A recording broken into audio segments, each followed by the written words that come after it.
নির্বাচনকালীন নিরাপত্তার প্রস্তুতি, ভোট সুষ্ঠু ও নির্বিঘ্ন হয় কাম্য। ব্যবসায়ীকে বালুতে পুঁতে রেখে টাকা আদায়, যশোরে বিএনপি নেতা ও সাংবাদিকের বিরুদ্ধে অভিযোগ। জানাবো শুল্ক চুক্তির তথ্য প্রকাশের দাবি বিএনপি জামায়াতের।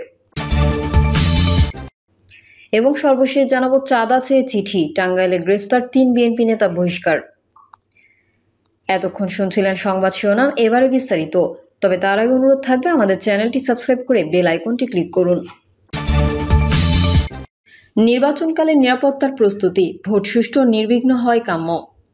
জাতীয় সংসদ নির্বাচন সামনে রেখে আইন শৃঙ্খলা বিষয়ক উচ্চ পর্যায়ের দ্বিতীয় সভায় বেশ কিছু গুরুত্বপূর্ণ সিদ্ধান্ত নেওয়া হয়েছে।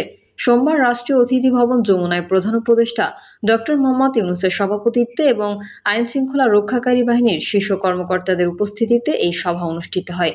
সভায় সিদ্ধান্ত হয়, জাতীয় সংসদ নির্বাচনের প্রস্তুতির অংশ হিসেবে সেপ্টেম্বর থেকে নভেম্বরের মধ্যে ১.৫ লাখ পুলিশ সদস্যকে নির্বাচন বিষয়ে বিশেষ প্রশিক্ষণ দেওয়া হবে। নির্বাচনের সময় আইনশৃঙ্খলা পরিস্থিতি নিয়ন্ত্রণে স্ট্রাইকিং ফোর্স হিসেবে প্রায় ৬০,০০০ সেনা সদস্য দায়িত্ব পালন করবেন। গুজব ও ভুয়া তথ্য রোধে গঠন করা হবে ন্যাশনাল ইনফরমেশন সেন্টার। নির্বাচন সামনে রেখে প্রশাসনেও রদবদল করা হবে। এসব সিদ্ধান্তের মধ্যে দিয়ে জাতীয় সংসদ নির্বাচনের প্রস্তুতি শুরু হয়ে গেছে বলে বলা যেতে পারে। জানা গেছে, নির্বাচন সুষ্ঠুভাবে সম্পন্ন করার জন্য সরকারি সংস্থাগুলোর মধ্যে সমন্বয় জোরদারও কাজ চলছে। যে কোনো নির্বাচন সুষ্ঠু ও নিরপেক্ষভাবে সম্পন্ন করার ক্ষেত্রে সবচেয়ে গুরুত্বপূর্ণ ফ্যাক্টরগুলোর একটি হলো আইন শৃঙ্খলা পরিস্থিতি। মানুষ যাতে নির্বিঘ্নে তাদের ভোটাধিকার নিশ্চিত করতে পারে, সেই বিষয়টি নিশ্চিত করা জরুরি। জাতীয় সংসদ নির্বাচন ঘিরে সরকার নিরাপত্তা প্রস্তুতি নিচ্ছে এবং সংস্থাগুলোর মধ্যে সমন্বয় জোরদারে কাজ শুরু করেছে। এটি স্বস্তির বিষয়। অনেকে আশঙ্কা প্রকাশ করেছেন, ষড়যন্ত্রকারীদের বাধায় আসন্ন নির্বাচন আদৌ সুষ্ঠুভাবে সম্পন্ন করা যাবে কিনা। বোঝা যাচ্ছে সরকারের সেদিকেও নজর রয়েছে। দেশে বহু বছর সুষ্ঠু নির্বাচন হয়নি। জুলাই অভ্যুত্থানের অন্যতম লক্ষ্য ছিল মানুষের ভোটের অধিকার ফিরিয়ে আনা এবং গণতন্ত্র পুনঃপ্রতিষ্ঠা করা। নির্বাচনের মধ্যে দিয়ে গঠিত সরকারকে যথাযথ সংস্কারের মাধ্যমে গণতন্ত্রের ভিত সুসংগত করতে হবে, যাতে দেশে আর কখনো স্বৈরাচারের জন্ম না হয়। কাজেই জাতীয় নির্বাচন সুষ্ঠুভাবে সম্পন্ন করার বিষয়টি অত্যন্ত গুরুত্বপূর্ণ। ফেব্রুয়ারির প্রথমার্ধে হতে যাচ্ছে দেশের ত্রয়োদশ জাতীয় সংসদ নির্বাচন। ১৩ জুন লন্ডনের প্রধান উপদেষ্টার সঙ্গে বিএনপির ভারপ্রাপ্ত চেয়ারম্যান তারেক রহমানের বৈঠক অনুষ্ঠিত হয়। ওই বৈঠক শেষে যৌথ বিবৃতিতে ঘোষণা দেওয়া হয়, সব প্রস্তুতি সম্পন্ন করা গেলে আগামী বছরের রমজান মাসের আগে অর্থাৎ ফেব্রুয়ারির প্রথমার্ধে নির্বাচন হতে পারে। আশা করা হচ্ছে আগস্টের শুরুতে প্রধান উপদেষ্টা জাতির উদ্দেশ্যে ভাষণে নির্বাচনের তারিখ ঘোষণা করবেন। প্রয়োজনীয় প্রস্তুতি সঠিকভাবে সম্পন্ন করা গেলে আসন্ন নির্বাচন অবাধ, সুষ্ঠু ও নিরপেক্ষ হবে এমন আশা করাই যায়। বলা বাহুল্য, অন্তর্বর্তী সরকারের প্রথম কাজটি হচ্ছে জাতীয় নির্বাচন অনুষ্ঠানের পরিবেশ সৃষ্টি করে তা যথাসময়ে সম্পন্ন করা। অন্যথায় রাজনৈতিক সংকট ভিন্ন মাত্রা পাওয়ার আশঙ্কা থেকেই যায়। একটি সুন্দর নির্বাচন অনুষ্ঠানের মধ্যে দিয়ে অন্তর্বর্তী সরকার দেশকে সুষ্ঠু গণতান্ত্রিক ধারায় ফিরিয়ে আনতে সক্ষম হবে, এটাই প্রত্যাশা। ব্যবসায়ীকে বালুতে পুঁতে রেখে টাকা আদায়, যশোরে বিএনপির নেতা ও সাংবাদিকের বিরুদ্ধে অভিযোগ। যশোরের অভয়নগরে ব্যবসায়ীকে বালুতে পুঁতে ও অস্ত্রের মুখে জিম্মি করে ১ বছরে ৪ কোটি টাকা আদায়ের অভিযোগ উঠেছে। এ ঘটনায় গত বুধবার থানায় এবং বৃহস্পতিবার সেনা ক্যাম্পে লিখিত অভিযোগ দেন ভুক্তভোগী শাহনেওয়াজ কবির টিপুর স্ত্রী আসমা খাতুন। তবে অভয়নগর থানা অভিযোগ নেয়নি বলে জানান তিনি। সেনা ক্যাম্প সূত্র জানিয়েছে, সেনাবাহিনীর অভিযোগ তদন্ত এবং অভিযুক্তদের আটকে তৎপরতা অব্যাহত রেখেছে। অভয়নগরে থানার ওসি আব্দুল আলিম জানান, মৌখিক অভিযোগ পেয়ে তারা তদন্ত শুরু করেছেন। লিখিত অভিযোগ পেলে আইনানুগত ব্যবস্থা নেওয়া হবে। সূত্রের দাবি, যশোর শহরের বেজপাড়া শ্রীধর পুকুরপাড় এলাকায় বিএনপি নেতা জনি অবস্থান করছেন। এমন তথ্যে শনিবার দুপুরে অভিযান চালায় যৌথ বাহিনী। তবে ৩ ঘন্টার অভিযানে কেউ আটক নেই।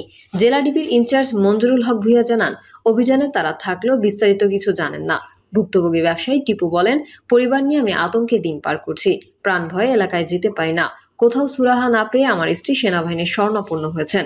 আসমা খাতুন জানান, গত বছরের ২রা সেপ্টেম্বর কৌশলে সৈকত হোসেন হীরার মাধ্যমে তার স্বামী টিপুকে নিয়ে নিজের অফিসে ডেকে নেন বিএনপি নেতা আসাদুজ্জামান জনি। সেখানে তাকে মারধর ও অস্ত্রের মুখে জিম্মি করে ২ কোটি টাকা দাবি করেন Johnny. South Bangla agriculture and commerce bank থেকে জনির নিজ প্রতিষ্ঠানের হিসেবে ২ কোটি টাকা আরটিজিএস করে পাঠান আসমা খাতুন। টাকা পেয়ে টিপুকে ছেড়ে দেওয়া হয়। এরপর 18 সেপ্টেম্বর সকালে গ্রামের বাড়ি চিলিশিয়া থেকে মোটরসাইকেল করে বাজারে যাওয়ার পথে উপজেলা স্বাস্থ্য কমপ্লেক্স ফটকের পর টিপুর গতিরোধ করেন হীরা। জনি নিজের কেনা ইকো পার্কে টিপুকে নিয়ে গেছেন বলে জানানো হয়। আসমা খাতুন বলেন, আর্মি পার্কে গেলে জনি, সম্রাট হোসেন এবং সাংবাদিক মফিজুর রহমান আগ্নেয়াস্ত্র ঠেকিয়ে আমাদের মারধর করেন। এরপর বুক পর্যন্ত গর্ত খুঁড়ে টিপুকে বালু চাপা দিয়ে আরও 2 কোটি টাকা দিতে বলেন। বাধ্য হয়ে আমার স্বামী ম্যানেজারকে ফোন করে টাকা দিতে বলেন। ম্যানেজার পূবালী ব্যাংক থেকে 58 ও সাউথ বাংলা ব্যাংক থেকে 32 লাখ টাকা সাংবাদিক মফিজের কাছে আরটিজিএস করেন। টিপুর কাছ থেকে মফিজ 1 কোটি টাকার চেক নেন। এছাড়া জনি ও দিলীপ সাহার নামে কেনা 6টি ফাঁকা স্ট্যাম্পে টিপুর সই রেখে দেন। কাউকে কিছু বললে হত্যার হুমকি দিয়ে ছেড়ে দেওয়া হয়। অভিযোগ দেওয়ার পর জনি ও মফিজ আত্মগোপনে। তাদের মোবাইল নম্বর বন্ধ। তবে নিজের ফেসবুকে জনি ঘটনার ইঙ্গিত দিয়ে লিখেছেন, আমি ষড়যন্ত্রের শিকার।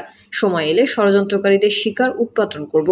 জেলা বিএনপির সভাপতি সৈয়দ সাবিরুল হক সাবু বলেন, ব্যবসায়ী টিপুর কাছ থেকে টাকা আদায়ের বিষয়ে জানা নেই। তবে শৃঙ্খলা বিরোধী কর্মকাণ্ডে জড়িত থাকা এই জনের বিরুদ্ধে আগেই ব্যবস্থা নেওয়া হয়েছে। তিনি এখন দলের কেউ নন। শুল্ক চুক্তির তথ্য প্রকাশের দাবি বিএনপি জামায়াতের। যুক্তরাষ্ট্র বাংলাদেশি পণ্যের ওপর আরোপিত সম্পূরক শুল্ক কমিয়ে 20% নিয়ে এসেছে। শুল্ক কমাতে অন্তর্বর্তী সরকারের প্রচেষ্টা সফল হয় রাজনৈতিক দলগুলো স্বাগত জানিয়েছে। পাশাপাশি শুল্ক কমানোর জন্য যুক্তরাষ্ট্রের সঙ্গে যেসব চুক্তি বা প্রতিশ্রুতি দিতে হয়েছে যা প্রকাশের দাবি জানিয়েছে নেতারা। নতুন বাজার খোঁজার পরামর্শ দিয়েছেন তারা। বিএনপির সন্তোষ, যুক্তরাষ্ট্র পণ্য বা রপ্তানির শুল্ক কমানোর সংবাদকে দেশের জন্য ভালো খবর বলে অভিহিত করেছে বিএনপি। তারা এই জন্য অন্তর্বর্তী সরকারকে সাধুবাদ জানিয়েছে। বিএনপির মহাসচিব মির্জা ফখরুল ইসলাম আলমগীর গতকাল শুক্রবার ঢাকার আজমপুরে এক সমাবেশে বলেন, আজ একটা ভালো খবর আছে। আপনারা দেখেছেন, কয়েকদিন আগে যুক্তরাষ্ট্র আমাদের রপ্তানি পণ্যের উপর 35% শুল্ক আরোপ করেছিল। এটাকে আমাদের পররাষ্ট্র দপ্তর এবং উপদেষ্টারা আলোচনা করে 20% নিয়ে এসেছেন। সেজন্য আমি অন্তর্বর্তী সরকারকে ধন্যবাদ জানাতে চাই। তারা একটা বড় দায়িত্ব পালন করেছেন। দলটির স্থায়ী কমিটির সদস্য আমির খুসরু মোহাম্মদ চৌধুরী শুক্রবার রাজধানীর গুলশানে নিজ বাসায় সাংবাদিকদের কাছে এক প্রতিক্রিয়ায় বলেন, এটা জয় পরাজয়ের কোনো বিষয় না। যে শুল্ক নির্ধারণ হয়েছে তাতে প্রতিযোগিতায় আমরা তুলনামূলকভাবে সন্তোষজনক অবস্থানে। আমরা 20%, পাকিস্তান 19%, ভিয়েতনাম 20% এবং ভারতে 25%। তবে পুরো দেন দরবারের সার্বিক বিষয়টা আমাদের জানা নেই। আমরা শুধু শুল্কের বিষয়টা জানি। সার্বিক বিষয় জানার পরে এই বিষয়ে মন্তব্য করতে পারবো। শুল্কের বিপরীতে কি দিতে হয়েছে তা না জানা পর্যন্ত এর ফল কি হবে বলতে পারছি না। এক প্রশ্নের জবাবে সাবেক এই বাণিজ্যমন্ত্রী বলেন, সমঝোতার পেছনের বিষয়গুলো কি? এটা তো একটা প্যাকেজ। এখানে অনেকগুলো সিদ্ধান্ত হয়েছে। শুধু শুল্কের কত শতাংশ কমানো হলো সেই সিদ্ধান্ত হয়নি। এই সিদ্ধান্তের পেছনে অনেক আলাপ আলোচনা, বিভিন্ন ক্ষেত্রে তাদের কি দাবি দেওয়া ছিল, এই বিষয়গুলো প্রকাশ হলো, আমরা বুঝতে পারবো।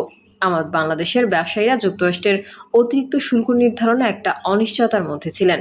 এখন তারা স্বস্তির মধ্যে এসেছেন বলে মনে করেন কিনা, এই প্রশ্নের জবাবে বিএনপির এই নেতা বলেন, আমি তো বলছি আপাতত শতাংশ শুল্ক নির্ধারণ অত্যন্ত এই মুহূর্তে আমাদের রপ্তানি বাজার বাধাগ্রস্ত করবে না।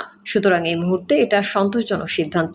সম্প্রতি বাণিজ্য সচিব যুক্তরাষ্ট্র থেকে 25টি বোয়িং বিমান কেনার একটা কথা বলেছেন।